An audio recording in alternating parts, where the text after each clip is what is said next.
The iPod. It's one of the best Apple products ever made, if I'm going to be honest, and the 4th gen is one of the cooler ones. However, it, in this kind of era of Apple's development, is a bit of a show, to say it kindly. And today I want to go over about 5 prototypes, a little bit of their software, but more focused on the hardware and how Apple chooses to classify their differences. So this is a pre-EVT iPod Touch 4th gen. If we look at the back, it looks kind of standard. The only dead giveaway is it does have a little pre-EVT where the gigabyte indicator should be. If we try and turn it on, we'll see that it's dead. Now, I will let it try and charge. I say pretty big heavy emphasis on try, as well earlier products like the 1st gen iPhone and iPod will usually turn on without a huge amount of a struggle. These 4th gen iPods, they do not like doing that. They are picky, they want the right power supply, they want, they're needy, to say the very least. So we'll give this a little bit, and if it doesn't, we'll move on. Now, with it turned on, we'll see it's running iOS, a pretty standard version of iOS nonetheless.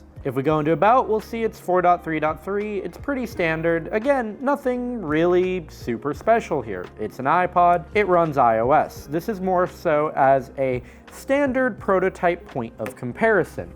Now, let's move on to this iPod. I'm not too sure how well it'll come up on camera, but this actually has a lot lighter of an Apple logo, and you might ask, is it faded? No, the finish on this EVT iPod is completely different than the finish on this one. Outside of that cosmetic nuance, there isn't a huge difference, except if we look on the bottom, you'll notice the pre-EVT one has a speaker cutout, and the EVT one does not. Now that'll come into play a little more throughout this video, but if we go ahead and turn it on, we'll see that there's a gear logo. Now this boots to a build of switchboard, I believe unique to this device, but in itself not that special. It's 8B1016C. Switchboard, we've seen it, we love it, it is what it is. Doesn't have a serial number written, although that is more likely due in part to the configuration of the device, opposed to it having been, let's say, not coded in the first place. I think this is from a materials prototyping team, which is why it has a special finish and lacks any of the pre-EVT or EVT etching, meaning that it wasn't taken before it could have been etched, it just was never intended to have been etched in the first place. Now, if we move down the line, this is where things start to get a little wackier. This unit, on the other hand, was just never etched. We can see, amazingly, it has intact factory stickers. You have the part tracking sticker for the housing, a handwritten serial number on it, which is actually different than this top serial number sticker. Perhaps the board was replaced at some point in time, not sure. More handwritten engineering text as well. It was from the N81, DVT1, subline M1-G. There's a whole bunch of information on it. It even has a front handwritten sticker and number. Again, not very common to see devices like this in their factory stickers as they would have been throughout a line. Another thing that makes this special is there is factory quality control tape that would be on some of these devices, but this isn't present here, furthering the fact it's a prototype and was never meant to be seen by a consumer, so there really is no point in trying to keep the device safe with the factory stickers. If we go in, we see it runs switchboard as well. The serial number here does match the serial number written on, not the one on the sticker, interestingly enough. It's running 8B1069B, and again, pretty bog standard build of switchboard, but interesting differences. Now we're going to get a little jankier. This is, again, another similar iPod with another handwritten serial number. However, it's got a pre-EVT sticker on it. Despite actually being a DVT iPod, we can also see it lacks etchings. Again, more than likely due to the fact that it just had not received them yet, perhaps, opposed to this materials prototyping-esque thing. If we go to turn it on, it also runs a bog standard build of switchboard.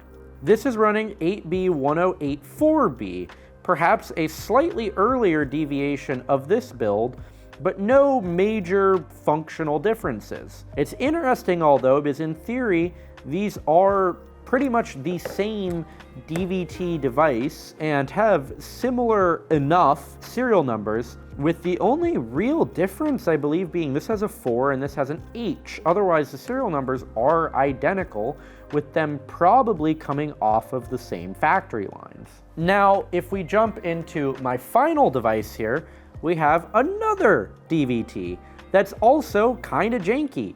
This does have the factory quality control tape on it, which these don't, which is a little weird because usually a prototype doesn't necessarily need this. Not that it wouldn't have it, it just doesn't need it per se, because there's no reason to try and keep the device perfect.